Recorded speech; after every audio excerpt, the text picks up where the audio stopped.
নমস্কার। আজকে প্রোগ্রামটা শুরু করছি আমরা। নমস্কার। আজকে আমডোবা হাই স্কুলে দীর্ঘ স্যার কত বছর হলো আপনার? আমার 34 বছর 2 মাস। 34 আর টোটাল 62 বছর একদিন নাকি চাকরিটা কি শুনলাম? হ্যাঁ, অথেন্টিক লাগলো। 60 বছর 6 দিন। 6 দিন 60 বছর 6 দিন। তো সেই প্রোগ্রামটাই আজকে আমরা করছি এবং আপনাদেরকে ব্রডকাস্ট করবো। আজকে সন্ধ্যে হোক বা কাল সকালে লঞ্চ করাচ্ছি। যাই হোক, সেটা পরে আরও আলোচনা করব। আজকে এই মুহূর্তে স্যারকে পেয়েছি, ভারপ্রাপ্ত প্রধান শিক্ষকের ভারপ্রাপ্ত কাজটা উনি করছিলেন। তো স্যার, আপনাকে অসংখ্য ধন্যবাদ আমাদের সঙ্গে ধন্যবাদ সবাইকে কিছু বলার জন্য।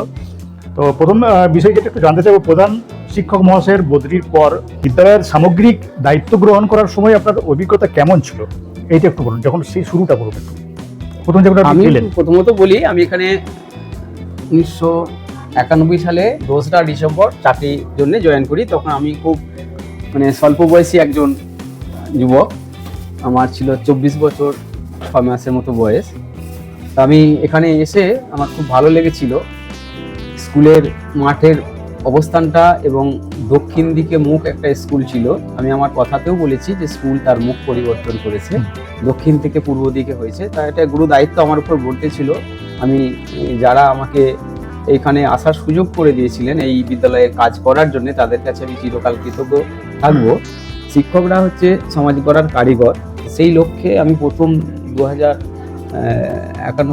1991 সালে 2রা ডিসেম্বর আমি এই বিদ্যালয়ের কাজে যোগদান করি। তখন থেকেই দায়িত্ব আমার উপর অনেক ছিল। এই প্রত্যন্ত গ্রাম থেকে ছেলে মেয়েদেরকে তাদের শারীরিকভাবে তাদের সক্ষম করে তোলা, তাদের পঠন পাঠন উপযোগী করা, তাদের নিয়ম শৃঙ্খলা মেনে তাদের বড় হওয়ার মতো পরিবেশ তৈরি করা, অনেক কিছু বিষয়ই ছিল। আজকে যারা এখানে অনেকেই বড় আছে, অনেকেই আমার ছাত্রছাত্রী, তাদের ছেলেমেয়েরা পড়ছে এবং তাদের ছেলেমেয়েরাও এখানে পড়াশোনা করছে, এরকম একটা অবস্থা। আমি এই বিদ্যালয়কে ভালোবেসেছিলাম এবং এখানে মানুষের সাথে মিশেছিলাম। মানুষজনকে আমার ভালো লেগেছিল এবং দীর্ঘদিন ধরে এখানে কাজে আমি সুযোগ পাওয়ার জন্য নিজেকে আমি খুব গর্বিত মনে করি। একদমই, যখন প্রথম আপনি দায়িত্বটা পেয়েছিলেন ঠিক কি সমস্যার সম্মুখীন হয়েছিলেন আপনি? সমস্যাই তো সব ছিল, সমস্যা সংকুল জীবন। আমাদের জীবনটাও যেমন নানান সমস্যায় জর্জরিত থাকে, গুরুত্ব দিতে হয়েছিল। আমাদের অর্থনৈতিক অবস্থা বিদ্যালয়ের প্রথম থেকেই খুব খারাপ।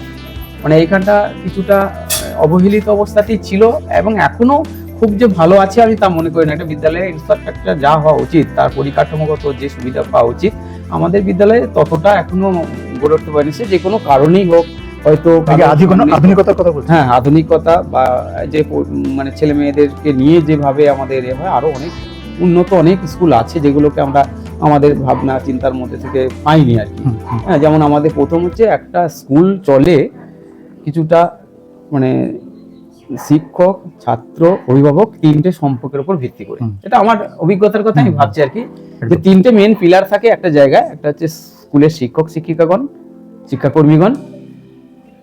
দ্বিতীয় হচ্ছে সেই স্কুলের প্রাণপ্রিয় ছাত্রছাত্রীরা, যেটা না থাকলে আমাদের হৃদয় ছাড়া দেহর যেমন কোনো মূল্য থাকে না, ছাত্রছাত্রী ছাড়া একটা বিদ্যালয়ের সেরকম কোনো ভ্যালু আছে বলে আমার মনে হয় না। এই যে চলে গেল ছেলেরা এইখান থেকে, যখন স্কুল বন্ধ থাকে তখন তো তাই মনে হয় যে প্রাণহীন একটা দেহ যেন পড়ে আছে। হ্যাঁ, আর অভিভাবকেরা যাদের ছেলে মেয়েদের একদম শুরু অবস্থাতেই তারা আমাদের বিদ্যালয়ে পাঠান, যে এই ছেলেটাকে একটু মানুষ করতে হবে বা একটু পঠন পাঠন করে আগামী দিনে নাগরিক হয়ে উঠবে, এই ভাবনা ভেবেই তো আমাদের সমস্ত কাজগুলো। তো সেখানে বাধা বিঘ্নটা ঘরে বাইরে উভয় জায়গাতেই। আজও অনেক ছেলে মেয়ে আছে যারা স্কুলকে থেকে মুখ ফিরিয়ে আছে, তাদেরকে নিয়ে আসা, হ্যাঁ, তাদেরকে ঠিক এই কাজটা তো আপনি খুবই একদম এখানে মানুষদের সঙ্গে সহযোগিতা পেয়েছি। আমি ওনাদের সবার কাছেই কৃতজ্ঞ। চেষ্টা করে গেছি আমি যতটাই করার। আর অর্থনৈতিক দিক থেকে আমাদের এই বিদ্যালয়ে যে খুব সুবিধা করতে পেরেছি আমি ওইটাই আসছি যে এখানে তো দীর্ঘদিন ধরে এখানে প্রধান শিক্ষক থাকেননি। প্রশাসনিক ব্যাপার দিয়ে আপনি কি অসুবিধার সম্মুখীন? প্রশাসনিক ব্যাপারে বলতে এই যে প্রশাসনিকগতভাবে যে গ্র্যান্ট যেগুলো পাওয়া যায়, সেইগুলো আমাদের বিদ্যালয়ে একটুখানি আমার মনে হয় আরো পেলে আমাদের বিদ্যালয়টা একটু ভালো জায়গায় পৌঁছাতে পারে। সেই স্কুলের প্রাচীর দেওয়াই হোক, ছেলেদের সাইকেল সেটিং হোক, লাইব্রেরির জন্য বিল্ডিং করাই হোক, বিদ্যালয়ের মাঠের যে প্রাচীর সেই প্রাচীর দেওয়াই হোক, যে কোনো দিক থেকে আর কি। আমাদের বিদ্যালয়ে বর্তমান সভ্যতার সঙ্গে কম্পিউটার ওতপ্রোতভাবে জড়িয়ে গেছে। আমার যখন দায়িত্ব পাই তখন আমার বিদ্যালয়ে কোনো কম্পিউটার ছিল না, কোনো কম্পিউটারের প্রশিক্ষক ছিল না। আপনার সময় দিয়ে এটা হয়েছে। আমি চেষ্টা করেছি যে এটাকে অন্তত যদি করানো যায়, অন্তত হাতে খড়িটাও যদি ছেলেরা শিখতে পারে বর্তমান সময়ের সঙ্গে মিল করে, তাহলে সেটাও তাদের ভবিষ্যৎ জীবনে কাজে লাগবে। আমাদের ছেলেমেয়েরা এখন কম্পিউটারের প্রথম পাঠটা তারা পেয়ে যাচ্ছে, তার সাথে সাথে তাদের ভবিষ্যৎ জীবনে বিভিন্ন জায়গায় কর্মক্ষেত্রেও তাদের সেটা কাজে লাগছে। এটা আমার খুব ভালো লেগেছে, আমি আমার অ্যারেঞ্জ করতে পেরেছিলাম এবং সেটার জন্য একটু মানে ওই করতে গিয়ে নানা বাধাবিঘ্নও ছিল, কিন্তু সেগুলোকে আমরা ওভারকাম করেছি এবং আমাদের বিদ্যালয়ে কম্পিউটারের জন্য আলাদা রুম করা হয়েছে এবং ছেলেমেয়েরা কম্পিউটার শেখে এই ব্যাপারটা। আর তাছাড়া আমাদের এমন সময় গেছে যে সময়টা আমরা বসতে পাইনি, মাথায় বৃষ্টির জল পড়েছে, তিরপল মাথার উপর টাঙানো, উপরে ছাদ আছে ঠিকই, কিন্তু সেই ছাদ চুঁয়ে চুঁয়ে জল পড়ে, আমরা তিরপলকে মাথার উপর টাঙিয়ে এই মাস্টারমশাইদের সবাইকার সহযোগিতা নিয়ে যে দেখো এটা করতে হবে, কিছু করার তো নেই, আমরা কোথা থেকে কি করবো। তো এইভাবে আমরা চেষ্টা করেছি সবাই সম্মিলিত প্রয়াসে যাতে একটা স্কুল অন্তত দাঁড়িয়ে থাকে। স্কুলটা এমন অবস্থা তৈরি হয়েছিল, ঘন্টা দেওয়ার লোক নেই, এমন অবস্থা তৈরি হয়েছিল কোনো হিসাব রক্ষক ক্লার্কের কোনো কেউ নেই, হ্যাঁ, প্রধান শিক্ষক নেই, ক্লার্ক নেই, ঘন্টা দেওয়ার লোক নেই, কোনো কিছুই নেই, কোনো গ্রুপ ডি নেই। স্যার, আপনারা এই দীর্ঘ শিক্ষকতার লাইফেতে সব থেকে গুরুত্বপূর্ণ পরিবর্তন কি করেছেন? পরিবর্তন ছেলেগুলিকে আমি স্কুলমুখী করার চেষ্টা করেছি, ছেলেদের ভবিষ্যৎ জীবন সম্পর্কে কিছু কেমন দিশা দেখানোর চেষ্টা করেছি যে তোমরা এইভাবে বড় হয়ে উঠলে তোমরা ভবিষ্যতে অন্তত সমাজে 5 জনের 1 জন হয়ে যাবে। এই আমাদের ছোটোখাটো বিদ্যালয় হলো, এর মধ্যে থেকেও কিন্তু অনেক ছেলে মেয়ে ডাক্তার, ইঞ্জিনিয়ার, এবং শুধু আমি ডাক্তার ইঞ্জিনিয়ার বলবো না, তার সাথে সাথে অন্য বিভিন্ন গুরুত্বপূর্ণ জায়গায় তারা কাজ করছে। আমি আমার কথাতেও তাই বলেছি যে আমার ছাত্রছাত্রীরা যখন কোনো অফিসে কাজ করবে, যখন আমি তাদেরকেই বলবো স্যার একটু আসতে পারি ভিতরে, এটা আমার একটা বিরাট অনুভূতি যে আমার ছাত্ররা আজকে একটা অফিসে বিরাট কাজে যুক্ত আছে। আপনার এই অবসরপ্রাপ্ত এই জীবনের নতুন কি সম্ভাবনা, কি আমি ভবিষ্যৎ, এইভাবেই সবার সঙ্গেই থাকতে চাই। হ্যাঁ, সবার মধ্যে পরিকল্পনা করে রেখেছেন আপনি? যেটা এই রবি ঠাকুরের সে একটা কবিতা আছে, মরিতে চাহি না আমি সুন্দর ভুবনে, মানবের মাঝে আমি বাঁচিবারে চাই। এই এদের মধ্যে থেকে ছাত্রছাত্রীদের মধ্যে বেঁচে থাকাই হচ্ছে আসল বাঁচা, আয়ুতি দিয়ে বাঁচা কিন্তু বাঁচা নয়। এটা আমার নিজের উপলব্ধি মনে হয় আর কি।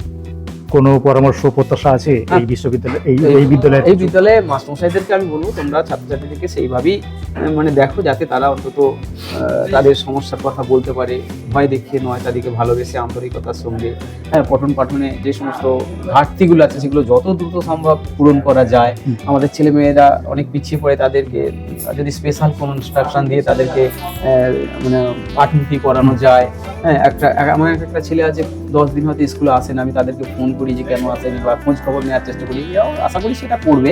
হ্যাঁ, বা আমার যদি কোনো পরামর্শ লাগে, আমার উত্তরসূরি হিসেবে আমার সৌমিত্রবাবু আছেন বা আমার মাস্টারমশাইরা সবাই সহযোগিতা করবে, তাই সেই আশা নিয়েই আমি এখান থেকে ছাড়বো। এই বিদ্যালয় আরো পূর্ণতা পাবে এই প্রত্যাশা আমি করতেই পারি, যে আমি যে চারা গাছটা আজকে লাগিয়েছি সেই চারা গাছটা একদিন ফুলে ফলে পল্লবিত হবে, সেখানে নানান পাখিরা মানে গান করবে, তাদের খাবার খাবে, এটাই তো ব্যাপার। এই শেষ মুহূর্তে স্যার কি ছেড়ে গেলেন নাকি ছেড়ে যাননি, একটা জিনিস হয়ে গেছে? স্মৃতিটাই নিয়ে যেতে হয়। আর এটা আছে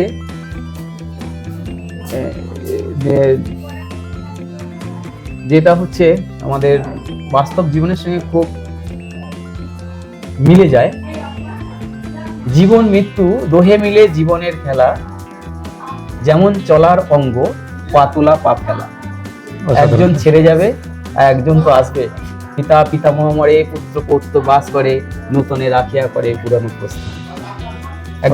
একজন তো চলে যাবেই, থাকতে হবে। নতুনদের জায়গা না করে দিলে, আমরা যদি না যাই, চিরকাল যদি আমি এখানে পড়ি, তাহলে ইতিহাস থেমে থাকবে। তাই কি ভাই, পরিবর্তনই জগৎ, আমাদের গীতাতেও আছে পরিবর্তনই জগৎ সংসারের নিয়ম।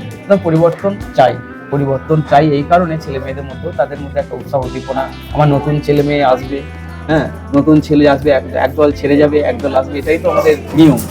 হ্যাঁ, জীর্ণতর খসে যায়, শিথিল পাষাণ খসে অসনের ঘায়, ভাঙা প্রাণ ভেঙে গেলে কিবা আসে যায়। আমরা এখানে যে উদ্যম নিয়ে আসি, সেই উদ্যমটাকে আমরা কাজে লাগাই।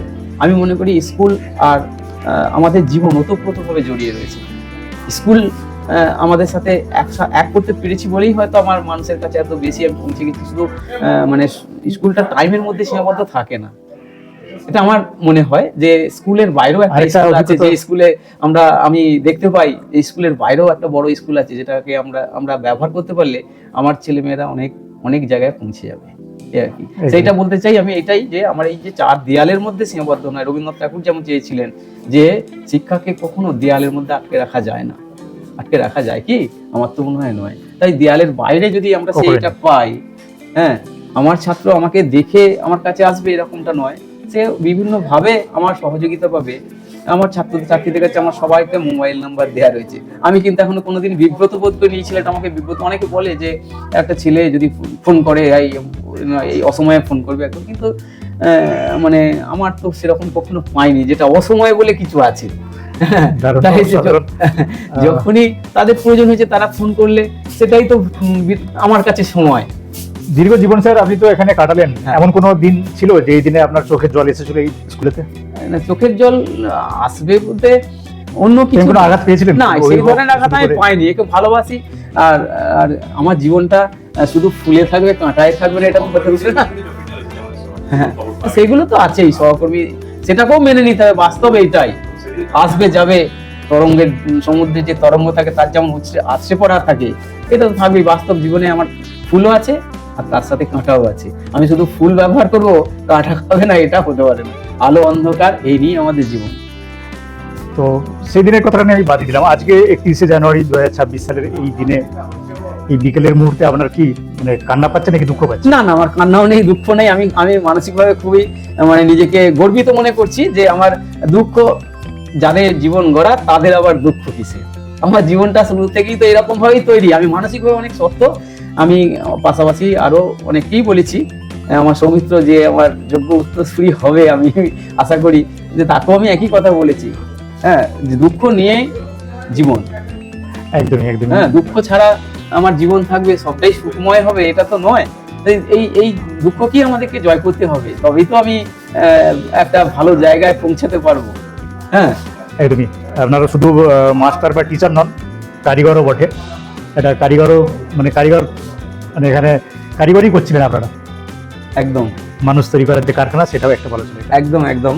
আমার এরকম ছাত্র আছে যে যাকে আমি সবচেয়ে বেশি মানে আমার কাছ থেকে বকা খেয়েছে, সেই ছাত্রই এসে আমার কাছে এসে বলেছে, স্যার আপনি সেদিন বকেছিলেন বলি আজকে আমি খুব সুন্দর জায়গায় পৌঁছাতে পেরেছি। এরকম ছাত্রছাত্রীরা তো অনেক অনেক। হ্যাঁ, সেটুকু অনেক ধন্যবাদ আজকে আমাদেরকে আপনার লুকানো, গোপন এবং ভিতরকার যে কথা সেগুলো বলার জন্য। অসংখ্য ধন্যবাদ। কিছু বার্তা দিলে আপনি বলতে পারেন আপনার স্কুলকে বা বার্তা আমি অন্য কিছু দিতে চাইনি, আমি একটাই বলতে চাই, সকলের সঙ্গে যুক্ত হয়ে, সকলের সঙ্গে যুক্ত হয়ে, অর্থাৎ সবার সঙ্গে যুক্ত হতে হবে। এখানে বিযুক্তের কোনো ব্যাপার নেই। মানুষের সাথে মিশতে হবে, ছাত্রছাত্রীর সাথে মিশতে পারলে আপনা আপনি সমস্ত কিছু জিনিস চলবে। হ্যাঁ, তাই আমি এদেরকেও বলতে চাই যে আগামী দিনে এই বিদ্যালয় অনেক অনেক বড় হোক। আমরাও যেন মানে শেষ দিন পর্যন্ত আমরা যেন এইটা পাই যে আমরা স্কুল আগের মতোই ভালো আছে। একদমই। হ্যাঁ, এটাই, এই প্রত্যাশা নিয়েই আমি ফিরবো। না, আপনাকে তো সেই তখনও যখন দেখেছিলাম সেই একই, আপনি এখন রিটায়ার্ড হলে তো মনে হয় না বয়সের ছাত্র কিছু পড়েই না। সেই হিসাবে আমরা সত্যি গর্বিত। আপনাকে দেখেও হয়তো নিজেদের শরীরচর্চাটা আরো করে যেতে পারবো ভবিষ্যতে। ধন্যবাদ স্যার, আপনি এতক্ষণ সময় দিলেন। ধন্যবাদ অনেক সবাইকে। সময় পরে আবার ভালো থাকবেন, দেখা হবে খেলার মাঠে, দেখা হবে সঙ্গে। একদম একদম। সবাই ভালো থাকুক, সুখে থাকুক, ঈশ্বরের কাছে এই প্রার্থনাই জানাই। হ্যাঁ, ঈশ্বর যেন সবাইকে মঙ্গল করে, সকলের মঙ্গল করাই ঈশ্বরের কাজ। ওনার ইচ্ছা ছাড়া তো কোনো কিছু, একটা গাছের পাথর নড়ে বলে মনে হয় না। আর আমি এটাও বলতে চাই যে এই যারা আমাদের ছোট আছে তাদের যদি স্নেহ ভালোবাসা না দিই, আমাদের এমনি কথায় আছে, বড়োর প্রতি শ্রদ্ধা নতি, ছোটর প্রতি স্নেহ, যেই হারালি অন্য যে তোর রইল না আর কেহ। অর্থাৎ বড়দের আমরা শ্রদ্ধা সম্মান করবো, আর ছোটদের আমরা আন্তরিকভাবে ভালোবাসা জানাবো, তবেই তারা ঠিক ঠিক জায়গায় পৌঁছাবে। সবাইকে ধন্যবাদ জানাচ্ছি।